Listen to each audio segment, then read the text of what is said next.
Gauteng Agriculture Department is looking to re-industrialize the Gauteng City Region, and as part of this, it's established milling plants in line with the overarching agriculture and agro-processing strategy.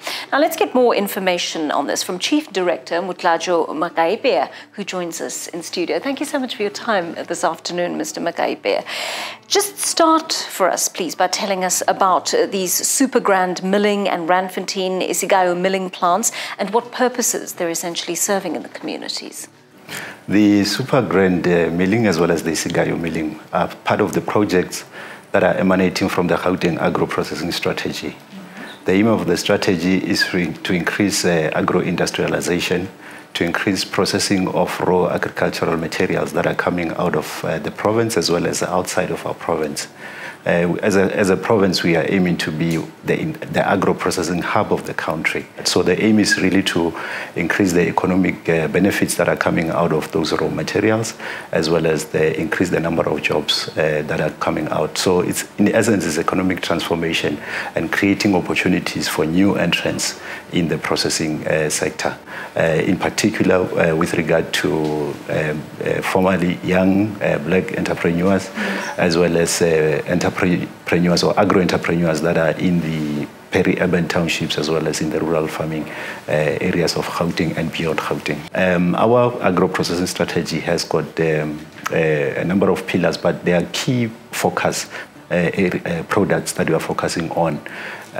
We are focusing on increasing processing of vegetables, because there's a number of byproducts that then can come out of that.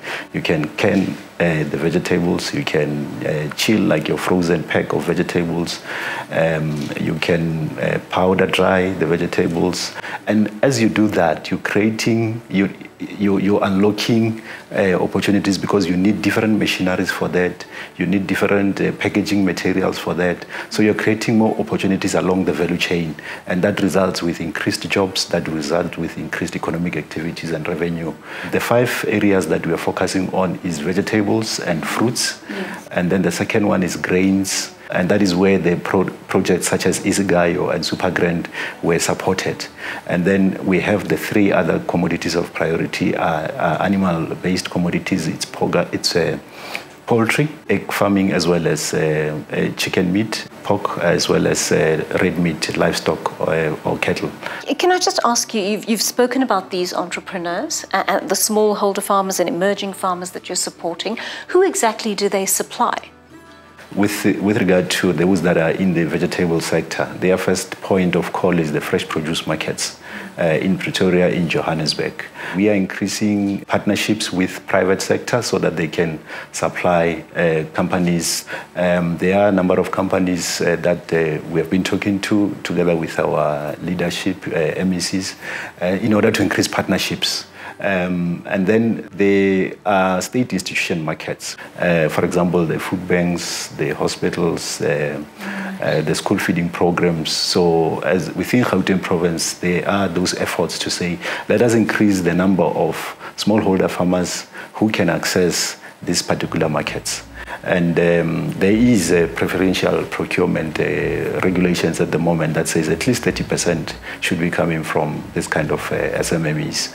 So the market access is number one priority, is one of our number one priorities, in addition to ensuring that they have infrastructure that enables them to produce well, infrastructure that enables them to produce and guarantee other aspects such as food safety, and linkages to other partners that are able to allow us to have what we call cold chain facilities, whereby a product can move from a farm at in a specific required temperature and arrive at the point of destination in that particular temperature that is required for shelf life, for food safety aspect.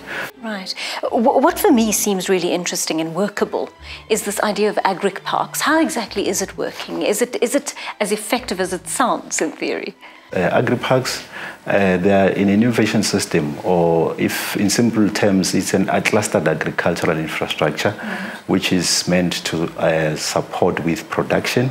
So you'd get production infrastructure, and then you'd get infrastructure that is meant for processing or packaging like pack house, as well as then as a point of logistics and distribution. We are planning to put advanced processing infrastructure and other facilities that allows the logistics functions to be able to be undertaken effectively from that particular point. Part of those who are targeted are young farmers that are coming from township but have nowhere to farm. They don't have farms, they don't have access to space. So we would have provided space for them to start producing, and then we have got training facilities in some of the agri-parks, so they will be trained there, and then they would be linked to the necessary market opportunities. So there is a number of successes that we are happy about, although maybe not as high as we would like it to be, but we have got entrepreneurs who started to farm in an agri-park, and then they went on to buy their own plots. Oh, right. So those are some of the humbling stories that we are quite happy with. In addition, there are facilities. It's designed as a meeting point for farmers. Farmers, in terms of them being organized to be supported properly, they would need a meeting space. As a department, we are able to meet with them there and then share information on the programs or the challenges, maybe hear the challenges that they have and how we can be able to assist them. That makes perfect sense, because they are, of course, entrepreneurs. Thank you so much for your time this afternoon. Lovely speaking to you. Motlatjo Makaepea is a Chief Director at the Agricultural Department in Gauteng.